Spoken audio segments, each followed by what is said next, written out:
The Committee on Science, Space, and Technology will come to order. Without objection, the chair is authorized to declare recess of the committee at any time pursuant to Committee Rule 2F and House Rule 11. The chair announces recorded votes will be postponed until 9:40 a.m. tomorrow before the 10 a.m. hearing in this room. Today we'll consider H.R. 4090, the Fire Grants and Safety Act of 2023, H.R. 369, the NIST Wildland Fire Communications and Information Dissemination Act, and H.R. 4143, the National Construction Safety Team Act of 2023. I recognize myself for an opening statement. Thank you all for joining us in this markup. We're here today to consider 3 bills that will improve our ability to respond quickly and efficiently to emergencies and disasters across the country. First up is H.R. 4090, the Fire Grants and Safety Act of 2023. We held a hearing on this topic a few weeks ago and heard from witnesses representing fire departments across America on the value of U.S. Fire Administration and 2 other key programs it runs: assistance to firefighters and staffing for adequate fire and emergency responses. The Assistance to Firefighters program provides direct support to local emergency responders through training and equipment, as well as facility upgrades and vehicle purchases. The SAFER program helps local fire departments find and train firefighters so they can better be able to respond to emergencies. These programs are incredibly valuable to our communities. Many small and rural fire departments, like those in my district, struggle to support and maintain forces or to provide necessary training and equipment for their firefighters. These fire grant programs ensure small and rural departments have access to the resources they need in order to provide sufficient fire suppression and emergency medical support. I want to thank Representative Kane for introducing this bipartisan bill to reauthorize the USFA and both the AFG and SAFER programs. I'd also like to thank my Science Committee colleagues and Congressional Fire Services co-chairs and numerous external stakeholders for their critical feedback as we work to draft this reauthorization.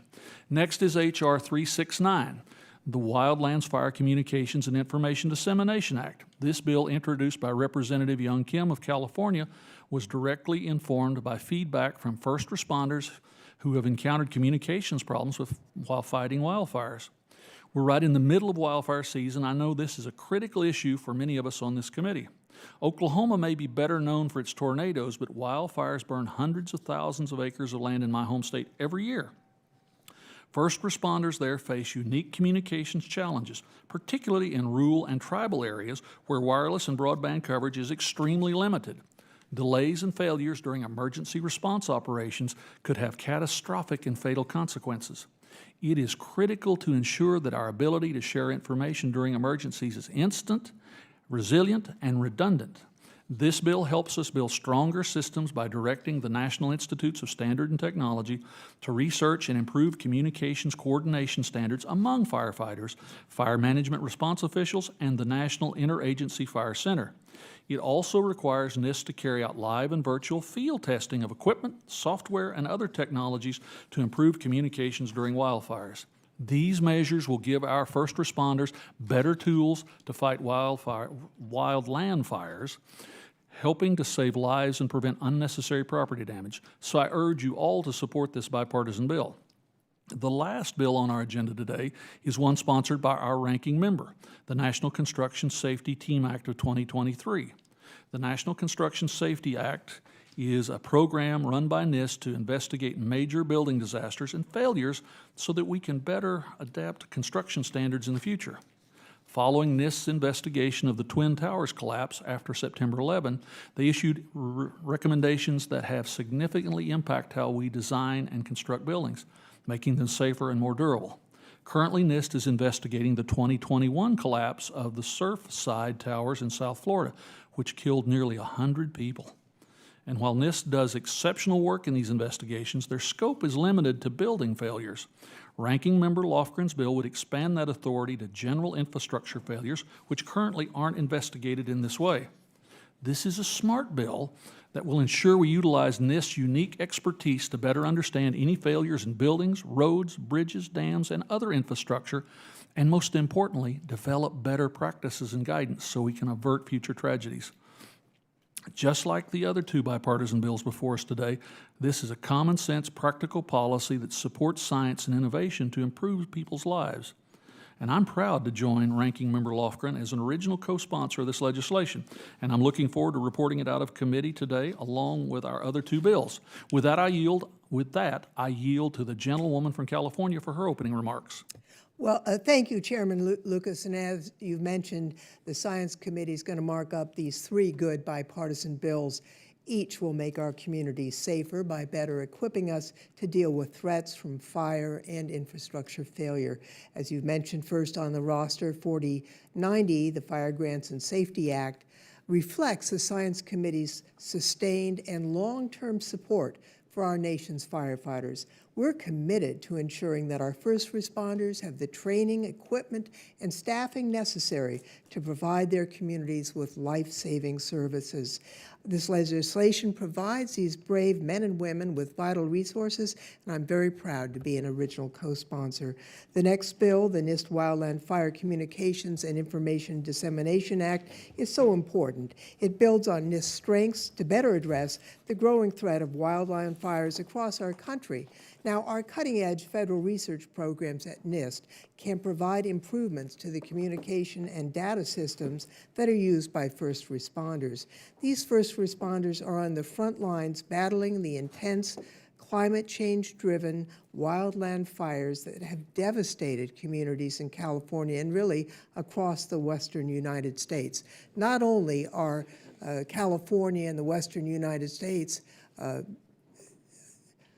suffering from these wildfires, the rest of the country does too. When smoke from these wildfires drifts across the United States, challenging the lungs of young people who are especially susceptible to the pollutants in smoke from wildfires.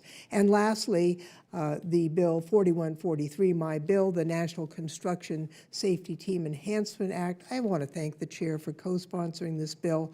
We'll discuss this bill further when it's called up, but as you've noted, it does fill a gap in existing authorities for examining the causes of certain structural failures. And of course, we do need in-depth engineering analyses of how structures fail so that we can know how to build more resilient infrastructure in the future. This broadening of the purview at NIST to cover investigations of major failures at other infrastructures will help save lives and property. And with that said, I believe this will be a quick and productive markup, and I thank the chairman and yield back. Other members are invited to submit their opening statements into the record. Pursuant to notice, I call up H.R. 4090, the Fire Grants and Safety Act of 2023. The clerk will report the bill. H.R. 490, to amend the Federal Fire Prevention and Control Act of 1974 to Without authorize... objection, the bill is considered as read and open for amendment any time, and I recognize Mr. Kane to speak on the underlying bill. Thank you, Mr. Chairman. I was proud to introduce H.R. 4090, the Fire Grants and Safety Act of 2023, with my colleagues and original co-sponsors, the Congressional Fire Services Caucus co-chairs, Representatives Pasquale, Bost, Vice Patrick, and Hoyer, Chairman Lucas, Ranking Member Lofgren, Subcommittee Chairman Collins, Subcommittee Ranking Member Stevens, and Representative Golden. I would also like to thank the many external stakeholders, including the local firefighters in the 7th District in New Jersey, for the critically important feedback as we developed this bipartisan legislation.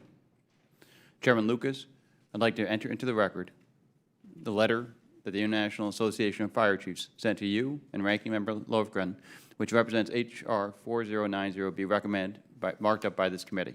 Without objection, it will be entered into the record. Thank you, Mr. Chairman. And I'm pleased that this committee listened to the recommendation of the fire chiefs and is considering this vital piece of legislation today. Firefighters are our first responders to danger and the backbone of keeping our communities safe. As a former volunteer firefighter, I know the hardships and sacrifices that firefighters make daily to quickly respond to emergencies. I'm proud to lead the Fire Grants and Safety Act 2023 to ensure that our firefighters have the proper training and equipment to continue protecting our communities. This legislation will reauthorize federal grants and programs for local fire departments, which will help protect families in New Jersey and nationwide. Understanding their challenges, this legislation seeks to renew and bolster the crucial grant programs that provide unwavering support to these brave individuals.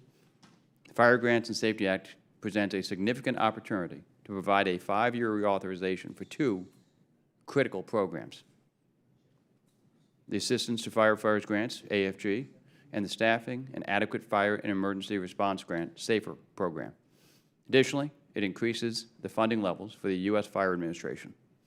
These programs, whose current authorizations are set to expire on September 30th of this year, are essential for supporting our firefighters and our communities. By advancing this multi-year reauthorization, we ensure the continuity and stability of these programs, enabling the Fire Administration, AFG, and SAFER to continue the vital work in equipping, training, and staffing our departments effectively. This legislation will serve as a strong commitment to the safety and well-being of our first responders and the communities they serve, reinforcing our dedication to their ongoing success and the preservation of public safety.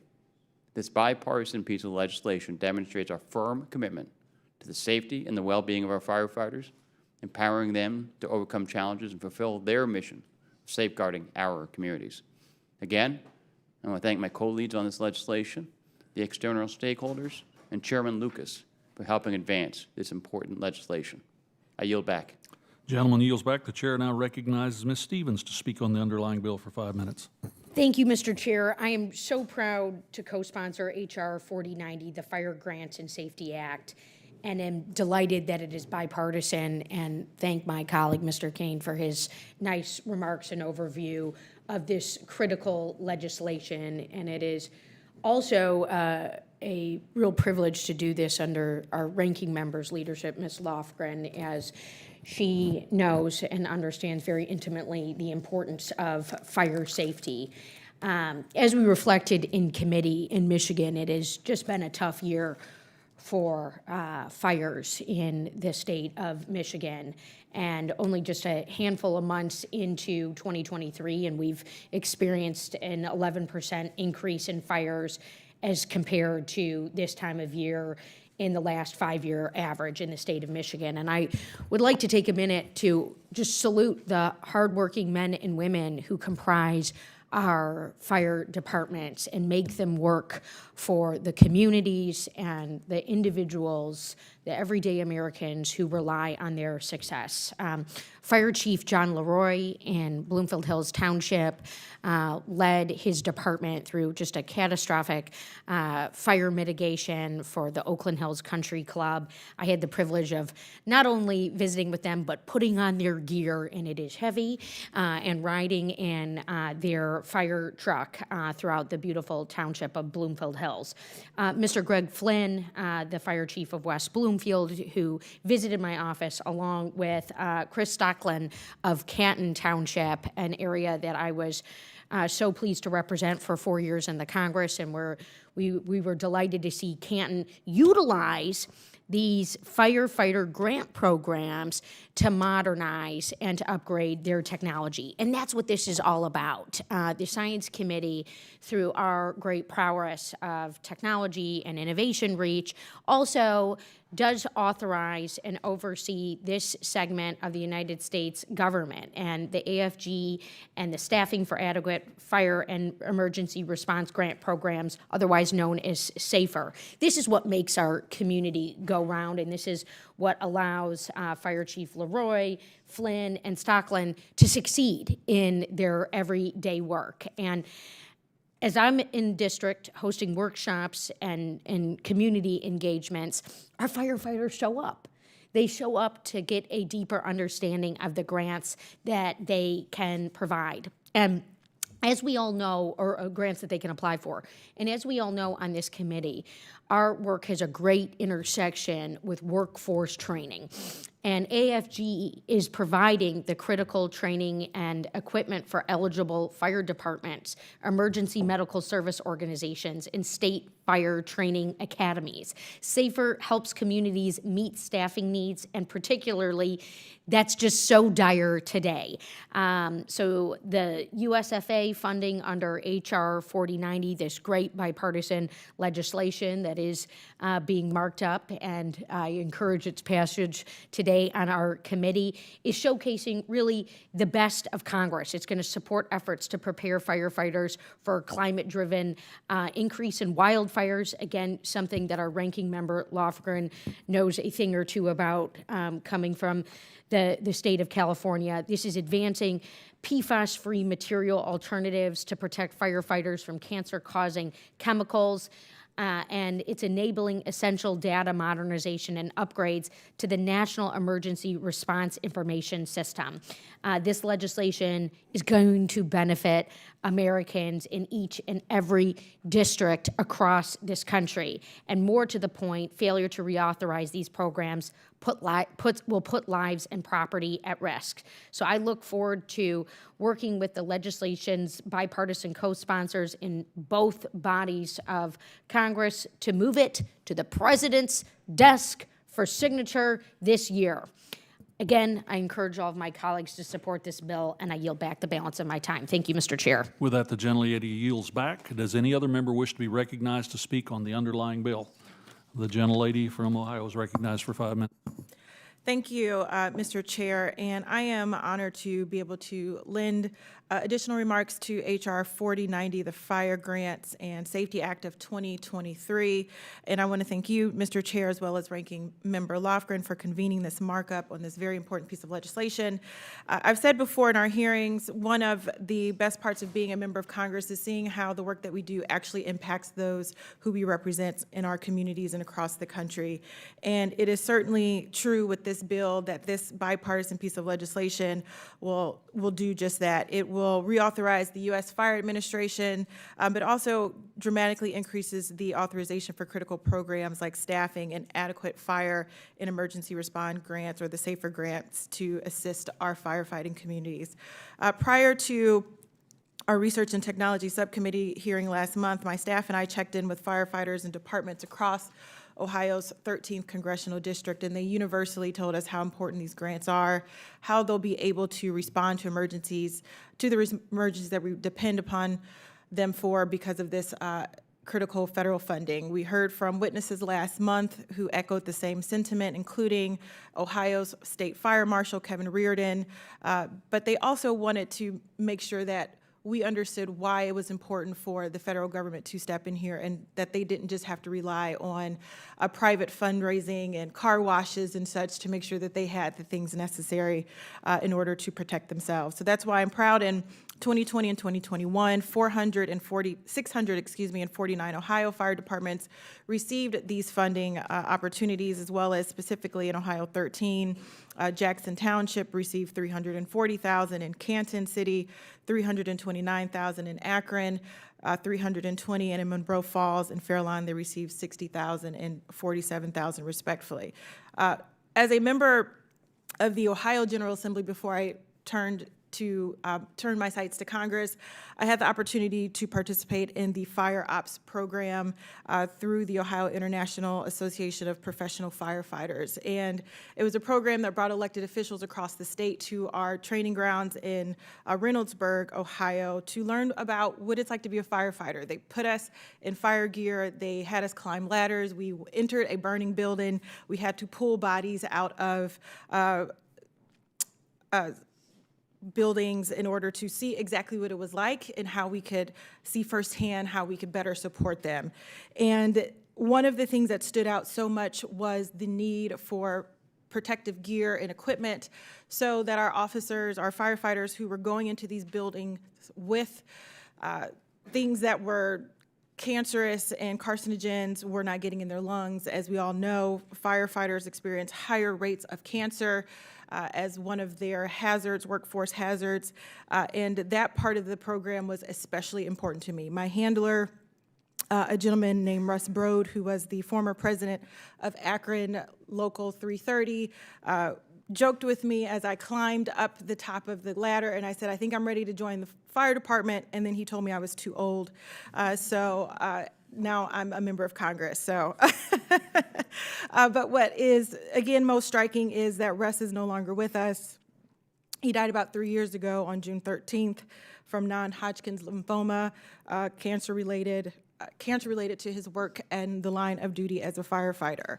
And so much of what I learned from Russ as a member of the state legislature was to continue to fight for those who fight for us, who run into buildings that are dangerous, that run towards the fire when the rest of us are running out. And so in honor of Russ Brode and all those firefighters who have lost their lives in the line of duty protecting us in our communities, I am honored to support this legislation, honored to put my name on this legislation, and I am grateful for this committee and its bipartisan efforts to uplift the life and memory of people like Lieutenant Russ Brode of the Akron Fire Department, who are our true heroes and champions, who we recognize and think about all of the time. And thank you, Russ, for your service, and thank you, Mr. Chair, for allowing me to talk about not only my friend, but my colleague, my handler for the fire ops training, but for all the firefighters across the country who do so much to make sure that we are safe and put themselves in line of duty. I yield back, Mr. Chair. Gentlelady yields back. Does any other member wish to be recognized to speak on the underlying bill? Seeing none. There were no amendments pre-filed for this bill. Does any member wish to offer an amendment at this time? Seeing no amendments. Hearing none, pursuant to Committee Rule 2F and House Rule 11, further proceedings on this bill will be postponed. Pursuant to notice, I could now call up H.R. 369, the NIST Wildland Fire Communications and Information Act. The clerk will report the bill. H.R. 369, to require the National Institute of Standards and Technology to conduct research on public safety communication coordination standards. Without objection, the bill is considered as read and open for amendment at any point. Does any member wish to be recognized to speak on the underlying bill?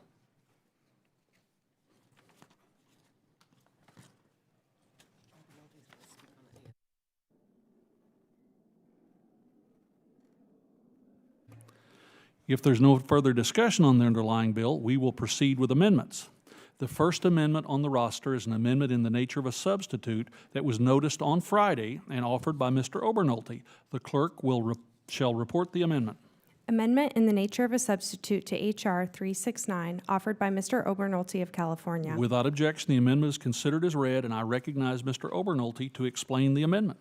Well, thank you very much, Mr. Chairman, and I'd like to thank Representative Young Kim for offering the underlying bill, H.R. 369, the NIST Wildland Fire Communications and Information and Dissemination Act. This is actually a critically important issue, particularly in my home state of California.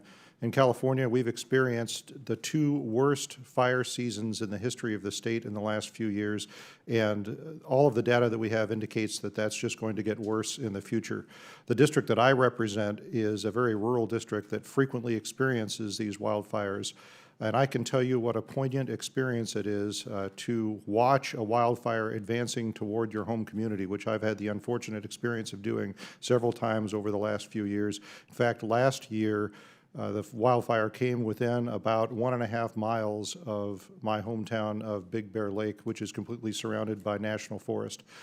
The suppression and fighting of these wildfires is an incredibly complex effort. In the case of the fire that occurred in my community last year, it required cooperation of efforts from many different agencies. We had the city fire department, the county fire department, CAL FIRE, the National Forest Service, and we had assets that were generously provided by several tribal governments, all fighting this same fire.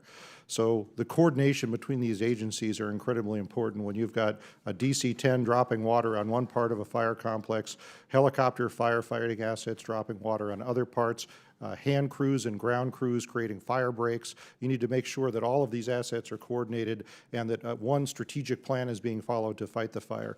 So this bill directs NIST to study and develop standards for technologies for enhancing cooperation and coordination between these agencies, particularly regarding the dissemination of information between the different firefighting assets.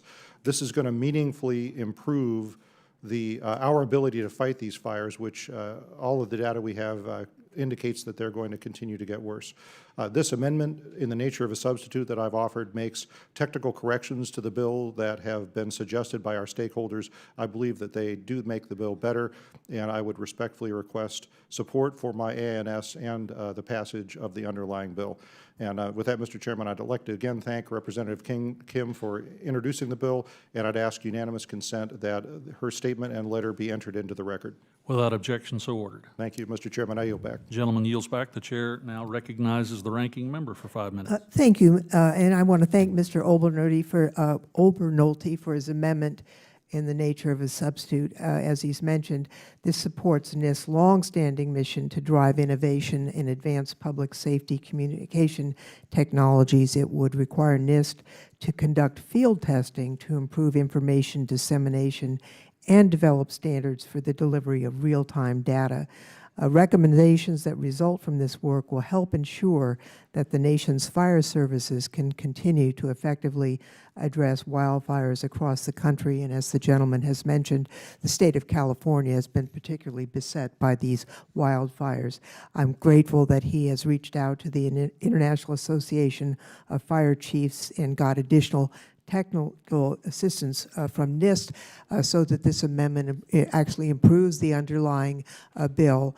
I'd like to note that earlier this year I was at a collaborative discussion at NASA Ames, hosted by NASA Ames, that included representatives from federal, state, local, and private sector to talk about communication and data information for fighting wildfires. And one of the key points that came out of that meeting is that there is a lot of data, but there is not really adequate dissemination of that data, nor do we have standards for how the data is acquired and disseminated. So while NIST may or may not be the repository of the data, that is yet to be decided, this is clearly an important step forward to make sure that the data that is collected can be standardized and disseminated, as well as to help with deficiencies in the actual collection of the data itself. California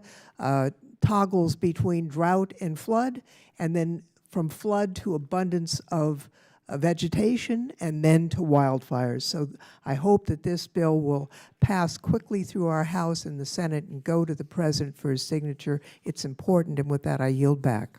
Gentlelady yields back. Does any other member wish to be recognized to speak on the amendment?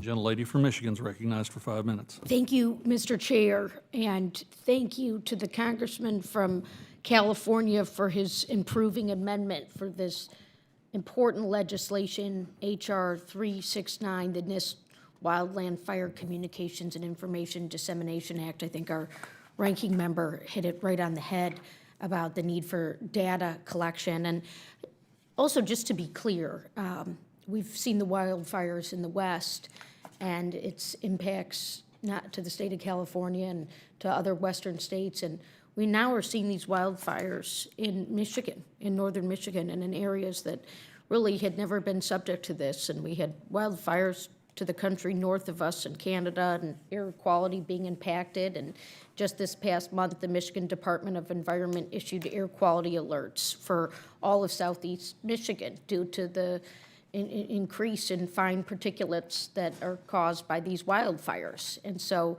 we got to call a spade a spade. Climate change's influence on dryness has tremendously impacted recent fire seasons, and climate change has also been estimated to have increased U.S. wildfire area by 4.2 million hectares, the combined size of Connecticut and Massachusetts, and this is from 1984 to 2015. And so we know that our ability to accurately anticipate, detect, monitor, and contain wildfires is dependent upon the scientific information available and how accessible that information is to users.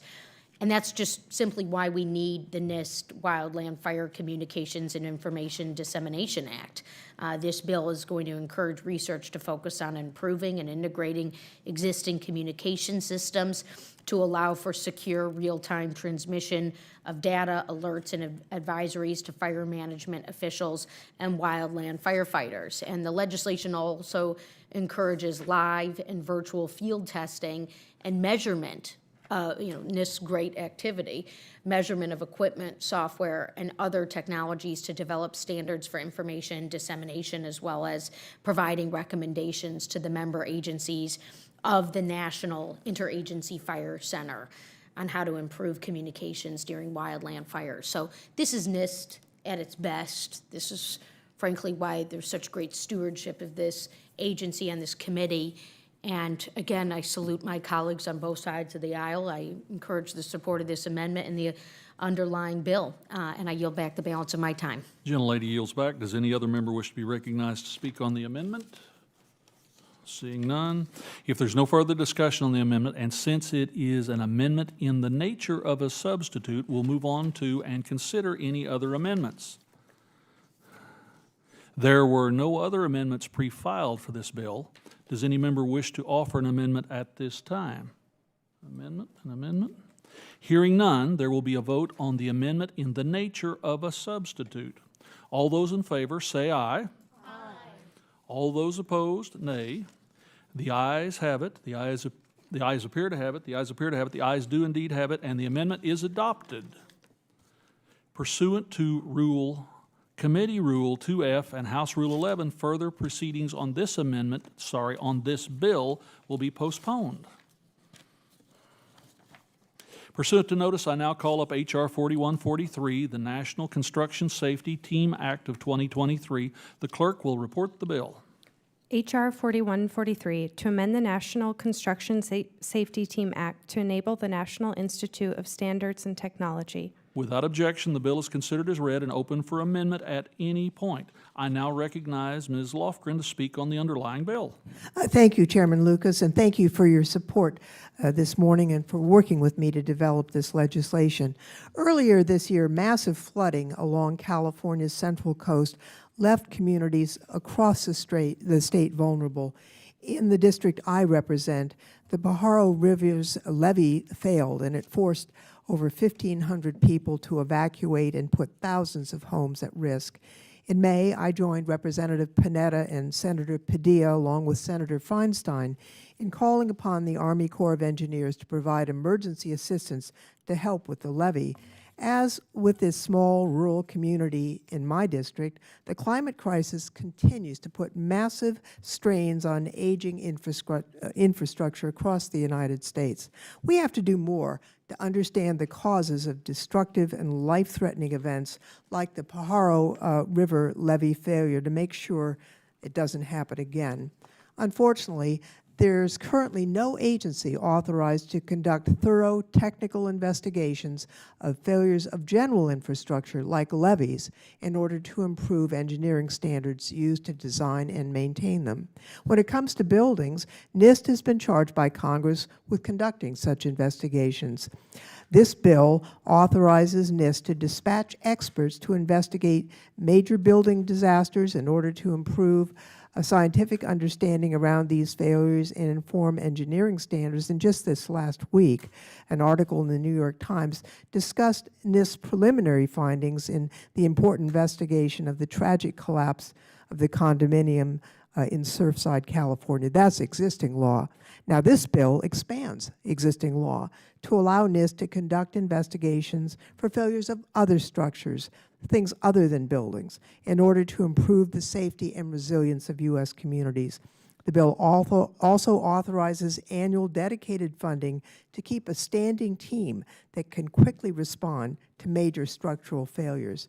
Now, NIST has a long history of working collaboratively with other federal agencies, such as the Army Corps of Engineers, as well as state and local governments, to make sure their investigations don't interfere with other activities, including criminal investigations.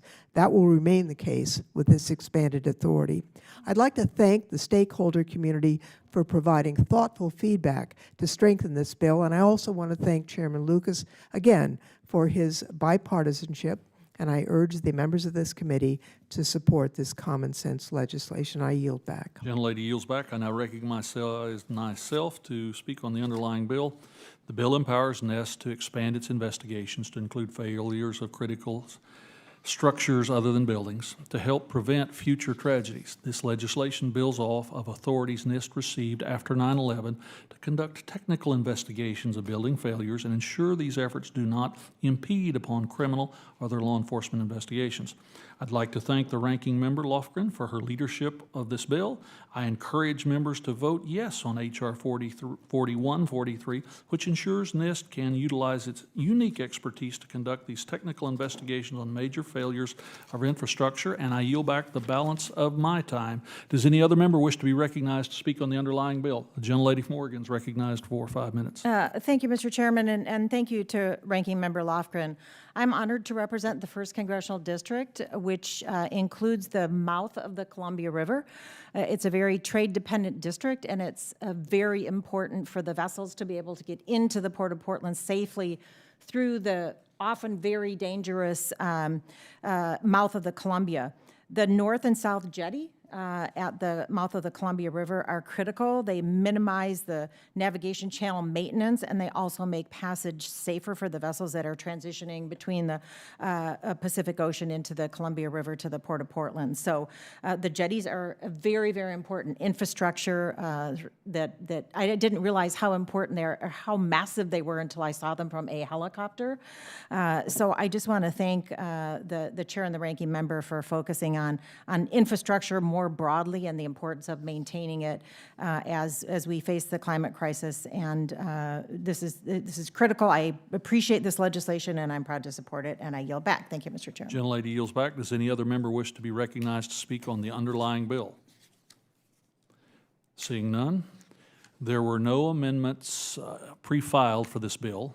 Does any member wish to offer an amendment at this time? Offer an amendment, seeing none.